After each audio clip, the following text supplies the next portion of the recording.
안녕하세요. 승리한산 가족 여러분, 그리고 강성성경연구원 여러분, 오늘은 시편 78편 56절에서 72절 말씀을 하나님의 주권적 통치를 찬양하자라는 제목으로 함께 말씀을 나누는 시간을 갖도록 하겠습니다.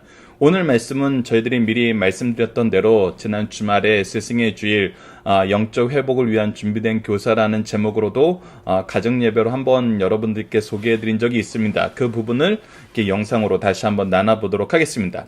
자, 56절을 봅시다. 그러나 그들은 지존하신 하나님을 시험하고 반항하며 그의 명령을 지키지 아니하며 라고 기록되어 있습니다. 우리가 앞으로 이 세상을 살 때 반드시 기억해야 되는 것은 무엇이냐면 하나님의 말씀을 배우고 가르치는 것이라는 것입니다. 우리가 배우고 가르치는 것에 대한 중요성은 이미 78편 2절에서 3절에 먼저 나와 있었습니다. 내가 입을 열어 비유로 말하며 예로부터 감추었던 것을 드러내려 하니 이는 우리가 들어 아는 바요 우리 조상들이 우리에게 전한 바라. 우리가 들어 알고 조상들이 우리에게 전한 것을 우리 또한 이것을 비유로 얘기하고 감추었던 것을 분명히 보고 깨닫게 만든다는 거예요. 즉 우리가 영생의 말씀을 배우고 가르치는 일에 최선을 다하는 삶을 산다는 것입니다. 그랬을 때 우리가 먼저 무엇을 가르쳐야 되냐면 바로 하나님께서 우리를 심판하심을 가르쳐줘야 돼요. 과거의 죄의 모습과 그 죄의 결과가 무엇인지, 그래서 죄가 얼마나 어리석고 미련한 것인지 알아야 된다는 것입니다. 그 죄의 모습이 무엇이냐면 지존하신 하나님을 시험하고 반항하며 그의 명령을 지키지 아니하였다는 것입니다. 믿지 아니하고 의지하지 아니하고 시험하였던 그 모습 다시 한번 정리해서 우리에게 얘기해주고 있는 것입니다. 하나님을 시험하였고 하나님의 뜻에 반항하였고 그의 명령을 지키지 않고 의지하지 않았어요. 57절을 보면 그들이 조상들 같이 배반하고, 그런데 이것이 계속 반복되는 거예요. 조상들이 했던 것을 따라가면 안 된다고 하나님께서 말씀하시고 선지자를 통해서 가르치시고 성경 말씀을 통해서 기록하여서 우리에게 알려주셨는데도 똑같이 배반했다는 것입니다. 똑같이 거짓말을 행하고 똑같이 속이는 활처럼 빗나갔다는 거예요. 빗나갔다는 것 자체가 바로 죄를 지었다는 거예요. 관역에서 빗나가는 거예요. 하나님의 뜻대로 가는 것이 아니라 자기가 원하는 곳으로 날아가 버리는 거예요. 그러면서 뭐냐면 자기 산당들로라고 얘기하고 있어요. 즉 하나님을 섬기는 것이 아니라 자기가 원하는 신을 만들어서 그 신에게 경배한다는 거예요. 하나님을 배반하고 오히려 영적으로 음행한 일을 하고 있다는 겁니다. 이것은 어리석은 일이란 거예요. 그의 노여움을 일으킬 뿐이란 거예요. 하나님의 징계의 대상이 될 뿐이란 것입니다. 그들의 조각한 우상들로 그를 진노하게 하셨다는 거예요. 이것이 이들이 시험하고 반항하고 그의 명령을 지키지 않으면서 배반하고 거짓을 행하고 속이는 이 삶의 결과가 결국은 자기들이 원하는 신을 만들어서 그 신에게 하나님 앞에서 음행한 영적 생활을 하게 됐다는 것입니다. 그래서 하나님께서는 이것을 반드시 심판하셨다는 것입니다. 심판하신다는 것입니다. 우리가 주의해야 되는 것은 바로 이 부분이라는 거예요. 과거의 어리석은 길을 기억하고 그 길로 빠지지 않도록 우리 자녀들에게 말씀을 기준으로 무엇이 옳고 무엇이 그른지를 가르쳐줘야 돼요. 하나님께서 우리에게 선악에 대해서 분명히 얘기해 줍니다. 성경은 우리에게 하나님을 기준으로 무엇이 옳고 무엇이 그른가를 가르쳐줘요. 우리가 항상 실패하는 이유가 무엇이냐면 우리의 기준으로 선악을 판단한다는 거예요. 우리의 기준으로 선을 행하는 방법을 결정하고 악을 멀리하는 방법을 결정하는데 방법까지도 우리는 하나님의 뜻대로 하나님의 방법대로 해야 된다는 거예요. 그렇지 않으면 그 안에서 다시 죄를 행한다는 겁니다. 사울왕이 어떻게 했습니까? 하나님께 예배 드리려고 아말렉에서 좋은 것을 가져왔다 그랬잖아요. 그가 다른 짓을 하려고 가져온 게 아니라 하나님께 예배 드리려고 가져왔다 그랬어요. 그러나 하나님은 그것을 악하게 보셨습니다. 우리가 성경, 하나님의 말씀이 기준이 되지 않으면은 우리는 옳은 일을 한다고 하면서도 무엇을 할 수 있냐면 하나님의 뜻에서 어긋난 일을 할 수 있다는 것입니다. 여러분 가정예배 때 신명기 11장 26절에서 28절 말씀을 예로 설명해 드렸습니다. 그때 하나님께서 분명히 복과 화의 기준을 우리에게 얘기해 주시고 그 말씀에 입각하여서 우리가 행동할 것을 깨닫게 하십니다. 그것이 성경 말씀을 통해서 가르쳐야 되는 가장 중요한 것 중에 하나예요.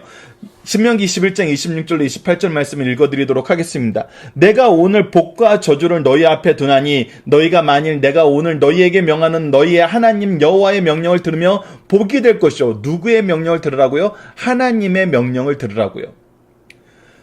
너희가 만일 내가 오늘 너희에게 명령하는 도에서 돌이켜 떠나 너희의 하나님 여호와의 명령을 듣지 아니하고 본래 알지 못하는 다른 신들을 따르면 저주를 받으리라. 다른 신을 따르는 건 저주를 받을 뿐이에요. 하나님을 섬길 때도 하나님의 뜻대로 섬겨야 돼요. 우상 만들지 말라 그랬으면 우상 만들지 말고, 하나님의 이름을 망령때에 일컫지 말라면 망령때에 일컫지 말고, 안식일을 기억하여 거룩하게 지켜라 그랬으면 안식일을 기억하여 거룩하게 지켜서 하나님께서 우리에게 명령하셨던 그 명령을 지키는 삶을 살아야 돼요. 우리 좀 이따 적용하기 위해서도 볼 것이지만, 여러분들 종교개혁 시대나 사도행전의 초대 교회의 모습을 보면은 무엇이 일어났었습니까? 우리가 요한계시록에서 확인했던 말씀 가운데 가장 중요한 말씀이 초대교회나 종교개혁 때 동일하게 일어났는데, 그것이 무엇이냐면 하나님께서 우리에게 말씀하라 하신 것은 하나도 빠짐없이 다 전하고 이 성경책에 기록되지 않은 다른 것은 전하지 않는 거예요. 즉 성경이 말하는 것이 무엇인지를 보고 그것에 집중하여서 하라는 것을 하고, 성경이 없는 것들, 하지 말라는 것들은 안 하는 것이 하나님의 뜻으로 돌이키는 길이었어요. 그것이 오직 성경을 의지하는 삶이었어요. 그것이 종교개혁의 가장 중요한 기준이었었습니다. 그것이 바로 회복의 역사, 부흥의 역사, 구원의 역사, 승리의 역사가 나타나는 방법이었어요. 하나님의 역사하심의 방법이었다는 것입니다. 우리는 그것을 가르치고 배워야 된다는 것입니다. 어리석은 길을 보면서 하나님의 뜻이 무엇인지를 다시 한번 말씀을 통해서 확인하고 이것을 가르칠 수 있는 영적인 교사가 돼야 되고 영적인 부모가 돼야 된다는 것입니다. 자, 이들에게 하나님께서 심판하신 모습이 이제 59절에서 64절 말씀입니다. 여러분들, 하나님의 심판을 우리가 볼 때 가장 핵심적인 것이 바로 59절에서 60절입니다. 우리는 이것을 너무나 쉽게 생각하는데 사실 이것이 가장 중요하고 무서운 말씀이에요. 59절 말씀을 봅시다. 하나님이 들으시고 분을 내어 이스라엘을 크게 미워하사, 분명히 얘기합니다. 하나님께서 이 일로 분내시고 크게 우리를 미워하시는데, 그 모습이 어떻게 나타나냐면 사랑 가운데 세우신 장막 곧 실로의 성막을 떠나시고, 즉 우리와 함께하던 예배 처소를 하나님께서 떠나신다는 거예요. 우리와 함께하기로 약속했던 이 예배를 하나님께서 허락지 않으신다는 것입니다. 여러분들, 우리가 이렇게 열심히 말씀을 보는 것은 무엇이냐면, 우리가 바르게 하나님을 믿고 바른 예배자가 되기 위한 것입니다. 예배를 통해서 하나님의 말씀이 바로 선포되고 이 말씀의 은혜를 더욱더 깊이 누리고, 우리가 말씀이 끝난 다음에 말씀 나누는 것을 통해서 하나님의 뜻을 더 잠잠히 묵상하고 더 깊이 있게 묵상하고, 우리의 잘못된 것들을 다 하나씩 하나님께서 교훈하여서 고쳐주시는 이 놀라운 역사를 우리가 공동체 안에서 말씀과 기도로 함께 이루어 나가고, 그 결과를 보고 함께 찬양하는 영적인 공동체, 하나님이 기뻐하시는 가정과 교회의 모습을 이루는 것이 우리가 추구해야 될 삶이에요. 근데 현대 교회에서 무엇이 사라지고 있습니까? 하나님의 말씀이 사라지고 있습니다. 하나님의 역사하심을 묵상하는 것이 사라지고 있어요. 목회자들은 점점 말씀을 준비하는 걸 힘들어해요. 싫어해요. 다른 걸로 바꾸고 싶어해요. 여러 가지 행사로 다양화하려고 그래요. 여러분들, 이것을 우리 스타일에 맞아, 현대적인 감각에 맞아 이렇게 생각하시면 안 됩니다. 오히려 그렇게 되는 것은 바로 60절 말씀의 징계의 모습임을 우리가 알아야 돼요. 그래서 여러분들 주의해야 됩니다.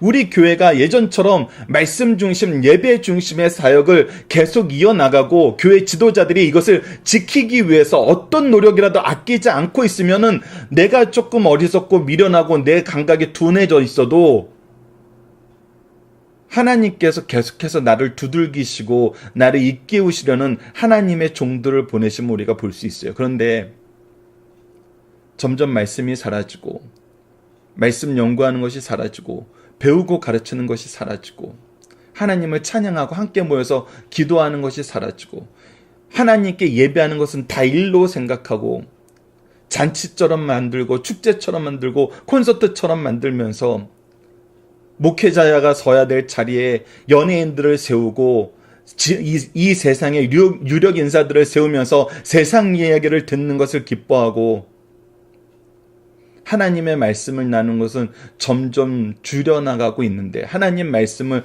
배우고 가르치는 것은 점점 사라져가고 있는데, 사람들이 좋아하고 사람들이 더 모인다고 해서 우리가 이것을 즐거워하고 이것을 기뻐하는 것은 우리가 하나님의 징계 안에 있으면서도 그 징계를 깨닫지 못하는 어리석은 영적 상태에 있음을 여러분들 기억하셔야 됩니다. 하나님의 첫 번째 징계는 하나님이 떠나가신다는 겁니다. 하나님이 떠나가시면 무엇이 사라져가냐면 신령과 진정으로 드리는 예배가 사라져가고, 말씀의 역사가 사라져가고, 말씀의 교제가 사라져가고, 합심하여 기도하는 역사가 사라져갑니다. 겉모습은 화려한데 우리는 말씀에서 멀어지는 삶을 살게 돼요. 이때 우리가 이것이 하나님의 징계임을 깨달고 속히 돌이켜야 됩니다. 영적인 리더들은 사실 이것을 지키는 것이 일생의 사명이 되어야 된다는 것입니다. 예배를 하나님이 원하는 대로 드리고, 하나님이 원하시는 모습을 가르치고, 하나님과 동행할 수 있도록 끊임없이 기도하면서, 인내하면서, 소망 가운데 믿음의 사역을 이어나가야 된다는 것입니다. 그렇지 않고 우리가 망각해져 있으면 그 다음에 어떤 심판이 오냐면 61절에서 62절입니다. 그가 그의 능력은 무엇입니까? 우리가 이미 받았던 능력이에요. 하나님께서 우리에게 허락해 주신 과거의 은혜예요. 근데 은혜들이 어떻게 돼요? 포로에게 넘겨주시며 그의 영광을 대적의 손에 붙이시고, 그가 그의 소유 때문에 분내사 그의 백성을 칼에 넘기셨으니, 오히려 우리가 은혜로 받은 모든 것이 오히려 다른 자들에게, 우리의 대적들에게, 우리가 하나님께서 미워하셨던 자들이 오히려 이것을 다 탈취해 가게 만든다는 것입니다. 우리가 의지했던 세상 것들이 오히려 우리를 공격하여서 하나님께서 우리에게 은혜로 주셨던 모든 것을 가져가게 만드신다는 거예요. 우리가 어제 말씀에서, 지난 시간의 말씀에서 우리가 함께 나눴던 건 무엇입니까? 하나님께서 우리에게 은혜를 주시는 것은 우리에게 하나님의 사명을 주시는 거였어요.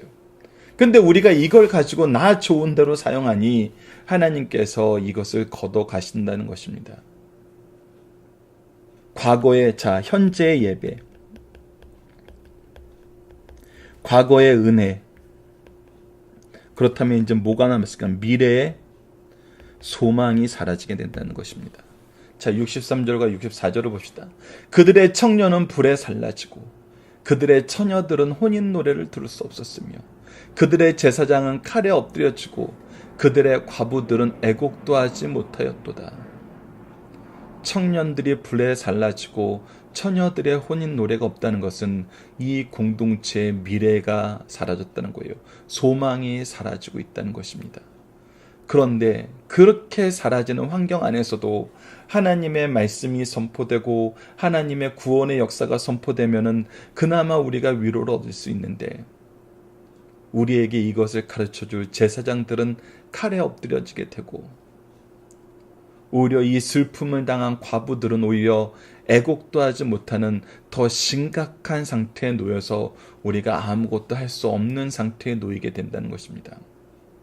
현재의 예배가 사라지고 과거의 은혜가 오히려 징계의 제목이 되고 미래의 소망이 없는 이러한 상태.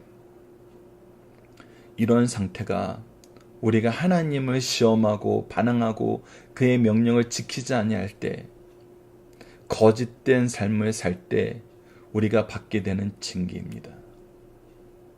우리는 이것까지 가르쳐야 됩니다. 그리고 마지막으로 가르치는 것이 바로 하나님이 우리에게 가르쳐 주시는 것입니다. 65절 말씀을 보십시오.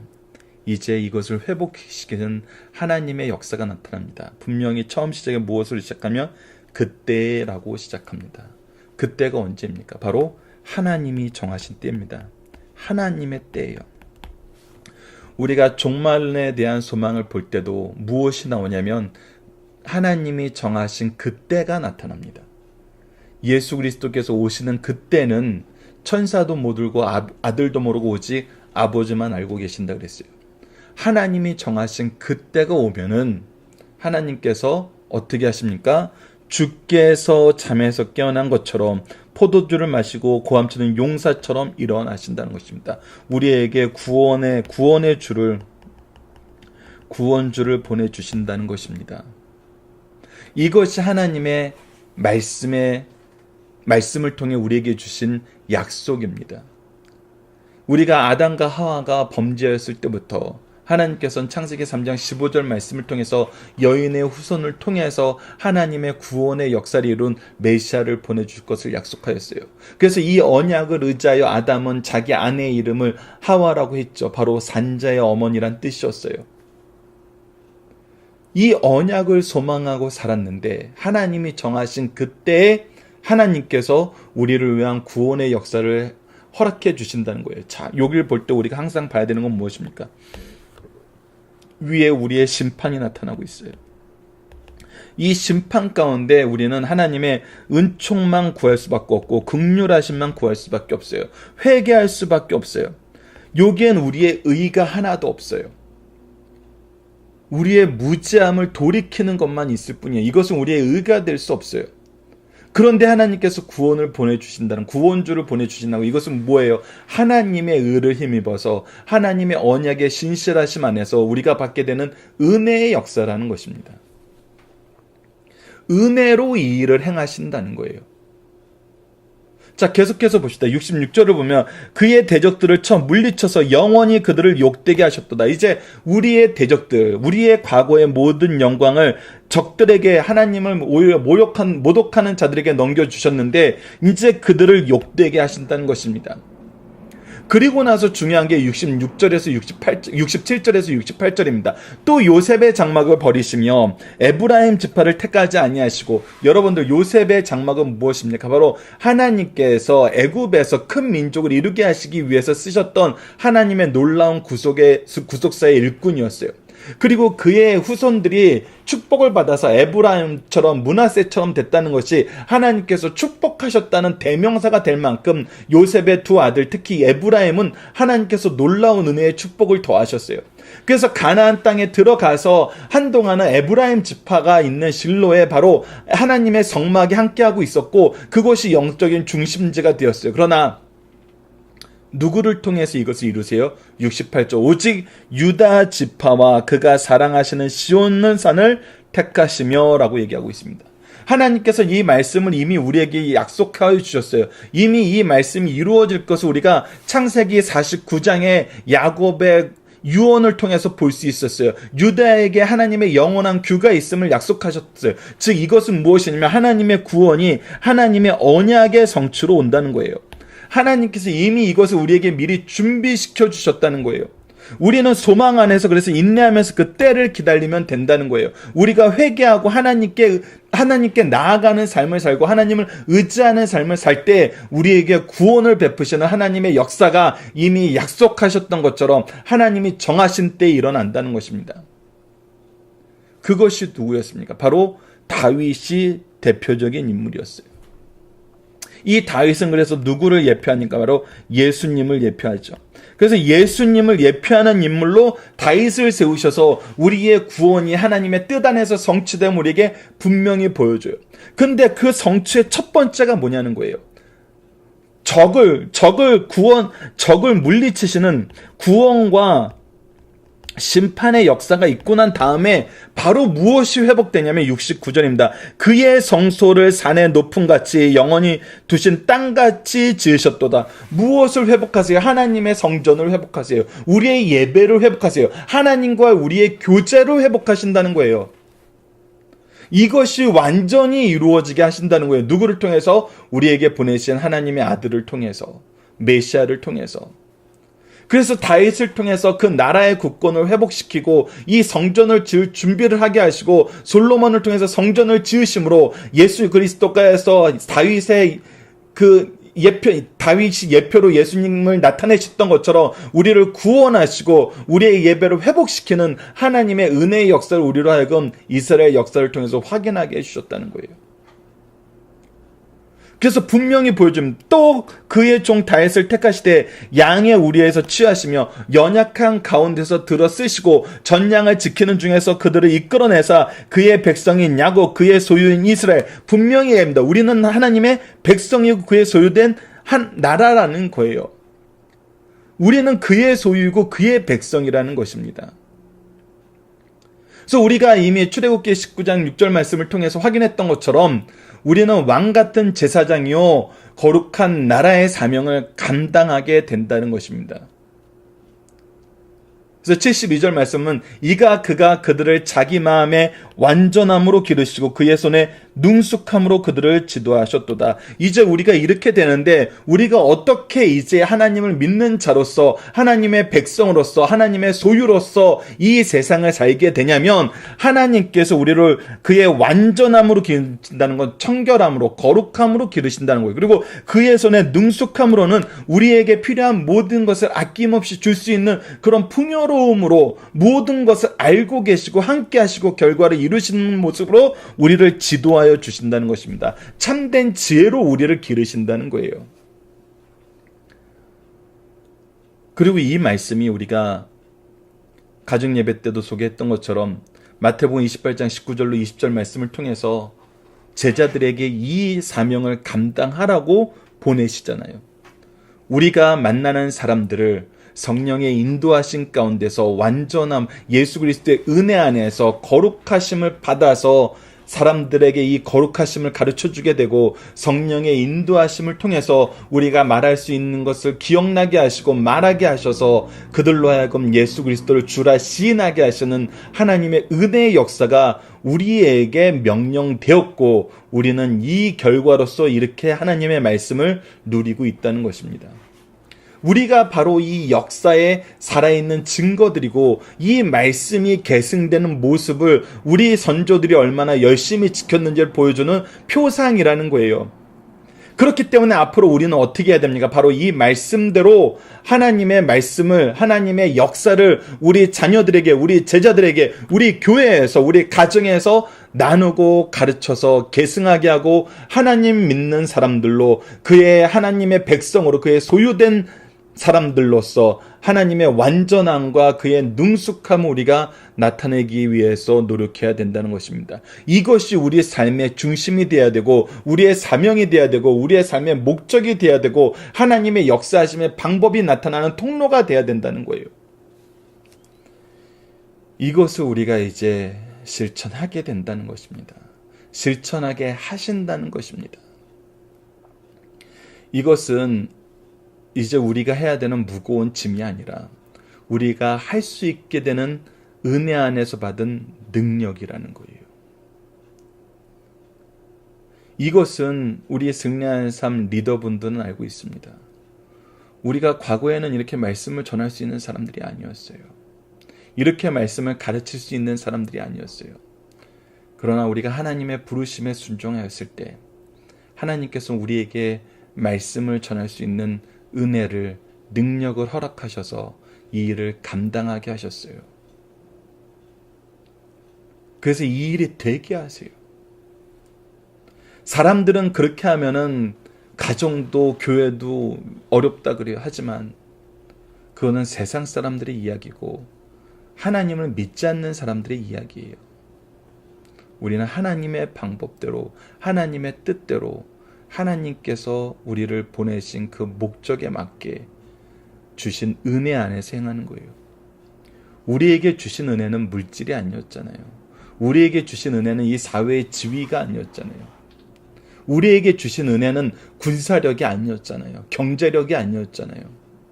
우리에게 주신 은혜는 하나님의 말씀이었고 예수 그리스도였습니다. 우리가 하나님의 말씀, 예수 그리스도 그리고 우리를 위한 하나님의 성소, 성전에서 드리는 예배, 우리 교회와 우리 예배를 멀리하고 다른 곳에서 찾지 맙시다. 그리고 우리 자녀들에게 이것을 바로 가르칩시다. 본문 묵상하기를 통해서 간략하게 정리해 보도록 하겠습니다. 이스라엘이 범한 죄의 내용은 무엇입니까?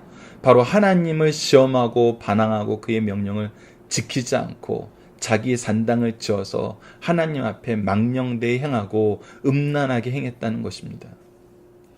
두 번째, 하나님이 이스라엘을 심판한 내용 중에 영적인 부분과 육적인 부분은 무엇입니까? 특히 영적인 부분은 우리의 예배가 사라진다는 것입니다. 하나님을 향한 바른 예배가 사라진다는 거예요.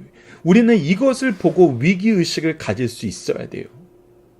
우리 가정에 더 이상 하나님의 말씀을 나누는 예배가 없어지고 하나님의 뜻을 향하여 나아가는 삶의 모습이 사라지고 교회가 말씀 선포와 교육의 말씀의 계승을 위한 교육이 사라지고 점점 사람들의 기분을 좋게 하는 걸로만 채워진다면 우리는 지금 죄를 뒤집어쓰고 기도해야 될 때라는 것입니다. 이것이 하나님의 첫 번째 심판이란 거예요. 그리고 육적인 묘보는 무엇입니까? 우리에게 과거에 주셨던 모든 영광을 거둬서 대적들에게 줘버리고 우리의 미래의 소망을 사라지게 하셨다는 것입니다. 이때 하나님은 이스라엘 육적으로 어떻게 회복시키십니까? 그때 하나님이 정하신 때 하나님이 정한 사람을 통해서 우리의 대적들을 먼저 물리치셔서 구원과 심판이 하나님께 있음을 먼저 가르쳐 줍니다. 그리고 마지막 네 번째, 하나님은 이스라엘을 영적으로 어떻게 회복시키십니까? 바로 하나님께서 정하신 그 언약 안에서 언약의 성취로서 하나님의 뜻이 이루어지는 것을 봄으로써 우리의 예배를 다시금 세우시고 하나님의 거처를 우리 가운데 두셔서 우리가 그의 백성이고 그의 소유임을 온 세상에 알게 하시고 그 안에서 우리가 바르게 그의 청결함으로 완전함으로 거룩함으로 능숙하게 지혜의 풍요로움 속에서 교육을 받게 되고 우리가 그 은혜와 능력을 가지고 다시금 이것을 전할 수 있는 복음의 일꾼으로서 구속사의 능력 있는 일꾼으로서 쓰임받게 하신다는 것입니다. 이것이 하나님께서 우리에게 약속하신 회복의 모습이고 우리는 이 회복의 모습이 이 세상에서 어떻게 성취됐는지를 보여주는 산 증인들이란 거예요. 왜? 우리가 이렇게 말씀을 전하고 배우고 있으니까. 그리고 우리는 또 배운 대로 가르쳐야 된다는 것입니다. 자, 본문의 중심사를 봅시다. 예굽에서 구출받은 이스라엘 사람들은 하나님의 사랑과 은혜를 받은 만큼 받았지만 그 사랑과 은혜를 감사함으로 수용하지 못했습니다. 하나님께 받은 것은 몇 배로 배은망덕하게 거역하였어요. 그때마다 하나님은 자비하심으로 죄악을 사하사 멸하지 아니하시고 그 진노를 여러 번 돌이키시며 분을 다 발하지 아니하셨어요. 우리가 지난 3번의 시간에 걸쳐서 이 부분을 너무나 많이 확인했어요. 그럴지라도 이들은 계속해서 번역하고 반역하였습니다. 이처럼 이스라엘의 역사는 범죄사의 반복이었어요. 하나님은 이러한 선민들을 다시 고쳐 쓰시면서 다윗을 세우셨고 다윗은 하나님 마음에 합한 자가 되어 하나님께 대한 견고한 신앙과 정직하고 성실한 마음으로 하나님의 백성을 다스리셨어요. 특히 하나님의 뜻대로 나아가게 만드는 왕이었어요. 하나님의 의를 가지고 나가고 하나님의 의로 이끄는 왕이었다는 거예요. 그는 하나님이 세우신 이상적인 왕이었고 오실 메시아의 표상, 그림자였습니다. 즉 예수님의 표상이요 예수님의 그림자였던 것입니다. 이 시간은 이스라엘의 범죄사를 그리면서 마지막으로 하나님의 주권적 통치를 보여주신 말씀입니다. 이를 우리가 3가지로 살펴보도록 하겠습니다. 첫 번째, 하나님께서 가장 싫어하시는 일은 선민들이 이방인들과 같이 우상을 섬기는 것이에요. 이것은 영적 음행이고 간음입니다. 절대 용납하지 않으시는 거예요. 근데 사람들이 점점 이렇게 간다는 거예요. 이렇게 가는 것을 즐거워한다는 거예요. 가장 미련하고 어리석은 길이란 것입니다. 두 번째, 하나님을 섬겨야 할 자들이 하나님을 섬기기를 거부하면 우상을 섬기게 된다는 거예요. 자신들이 좋아서 자신들이 원하는 걸 더 갖고 싶어서 혼합하여 섬겼는데 하나님께서 어떻게 하세요? 하나님이 주신 은혜를 다 걷고 오히려 그들의 노예가 되게 하세요. 그들이 처음에는 우리에게 더 줄 수 있다 그러지만 결국 우리 것을 다 탈취해 가요. 이것이 하나님의 심판이란 것입니다. 세 번째, 하나님 섬기기를 거부한 자를 하나님께서는 역사의 주역에서 제하신다는 것입니다. 분명히 기억해야 됩니다. 우리는 하나님께서 돌이키게 하시기 위해서 우리를 치시는 거예요. 하나님은 우리가 하나님의 백성으로 다시 살기를 원하세요. 그래서 우리의 모든 죄를 예수 그리스도께 전가하여서 우리 대신에 죽게 하셨어요. 그럼에도 불구하고 우리가 거절한다면은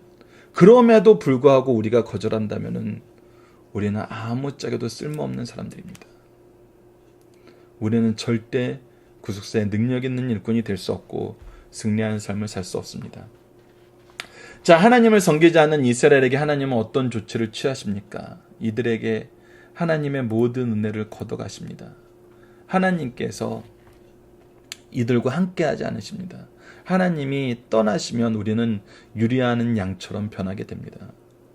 하나님께 드린 예배가 사라지면 우리는 방황하게 되고, 결국은 우리가 예배, 하나님을 만나는 즐거움 외에 다른 즐거움을 가르쳐 줬다면은 여러분들 이것이 교회에 뭔가 도움이 될 거라 생각하는데 착각입니다. 하나님 외에 다른 것을 주는 것은 세상이 훨씬 더 잘 줘요. 세상이 주는 것보다 교회가 더 잘 줄 수가 없어요. 세상이 주는 것보다 더 잘 주려면 세상보다 교회가 더 타락해야 되거든요. 더 타락한다는 것은 거긴 더 이상 교회가 된 것이 아니잖아요. 그렇기 때문에 어리석은 선택하지 마십시오. 하나님을 드러내고 하나님을 만나게 하는 것만이 오히려 순전한 그리스도인들을 정말 하나님 안에서 회복하는 역사를 보는 그런 삶을 살게 하는 길이에요. 괜히 사람들이 좋아하는 거 따라가지 마십시오. 여러분들에게 주신 하나님의 부르심 안에서 이미 누리게 하신 말씀과 예배를 회복하십시오. 그것을 의지하십시오. 그것이 승리의 길입니다. 두 번째, 교회에서 하나님이 떠나시면 어떤 일이 일어납니까? 우리가 다시 한번 이것을 박요일 목사님 강해집에 있는 내용으로 다시 한번 정리해 보겠습니다. 첫 번째, 힘과 영예가 상실됩니다. 하나님의 영광이 떠나고 하나님의 보호가 떠나고 하나님의 상징이 떠난다는 거예요. 거기엔 아무것도 남지 않습니다. 하나님이 떠나시면 우리는 아무것도 아니에요. 두 번째, 전투에서 패하여 죽게 된다는 것입니다. 오히려 우리를 공격하던 자들에게 우리가 절대 이길 수 없게 된다는 거예요. 세 번째, 극심한 사회적 혼란과 파탄이 온다는 것입니다. 청년들이 사라지고 신부들이 이젠 더 이상 나타나지 않아요. 아이들이 없어요. 그곳에 하나님의 말씀을 섬기고 하나님의 거룩함으로 하나님께 예배드리는 방법, 하나님과의 관계의 회복을 위한 제사장들이 더 이상 있잖아요. 과부들의 눈물이 넘치게 되는데 이 눈물을 자기 마음대로 흘릴 수도 없는 이 처절한 핍박의 역사가 우리에게 일어난다는 것입니다. 자, 적용하기입니다. 본문의 교회의 역사에서 영적인 부분의 회복이 이루실 때 하나님께서 반복적으로 보여주시는 방법은 무엇입니까? 사도행전에서도 그렇고 종교개혁에서도 그렇고 동일한 것은 말씀의 회복과 예배의 회복이었습니다. 오늘 본문 말씀에서도 분명히 얘기합니다. 하나님의 말씀을 통해서 구원의 역사와 심판이 있음을 반드시 얘기해주고 하나님의 임재를 우리에게 다시 허락하여서 하나님과의 교제로서의 예배가 다시금 서게 된다는 것입니다. 그래서 우리가 교회의 회복을 생각할 때 무엇을 먼저 생각해야 되냐면 어떻게 말씀으로 돌아갈까? 어떻게 예배를 회복할까를 봐야 돼요. 다른 것을 본다는 것은 교회의 회복을 꿈꾸는 것이 아니라 교회를 세상 이상한 집단으로 만들어 버리는 것입니다. 정치 집단으로 만들든지 경제 집단으로 만들든지 아니면 오락을 위한 집단으로 만들든지 유흥을 위한 유흥 장소로 만들든지 좋게 생각해도 복지기관으로 만들든지 뭐 그런 것이 됐지만 거기에는 하나님의 구원의 역사와 하나님의 백성됨과 하나님의 소유됨을 볼 수는 없다는 것입니다. 교회의 회복은 반드시 말씀과 예배입니다. 다시 한번 얘기합니다. 육적인 부분입니까? 영적인 부분입니까? 영적인 부분입니다. 말씀과 예배는 영적인 부분입니다. 무엇이 먼저 돼야 됩니까? 영적인 부분이 먼저 돼야 됩니다. 말씀을 기초로 기도하기를 통해서 마치겠습니다. 이번 주 기도 제목은 폐역한 세상에서 우리를 통해 하나님의 통치가 나타나게 하시고 하나님의 말씀을 전해 세상이 주님께 돌이키게 하는 삶을 살게 하여 주소서. 오늘 말씀을 통해서는 영적으로 항상 깨어서 하나님의 뜻을 따르며 가르치는 리더들이 되게 하여 주소서. 두 번째, 하나님의 회복의 역사를 위해 쓰시기에 기뻐하시는 성도들이 되게 하여 주소서라고 기도하는 우리 승리한 상 가족 여러분들, 강성성경연구원 여러분들 되었으면 합니다. 감사합니다.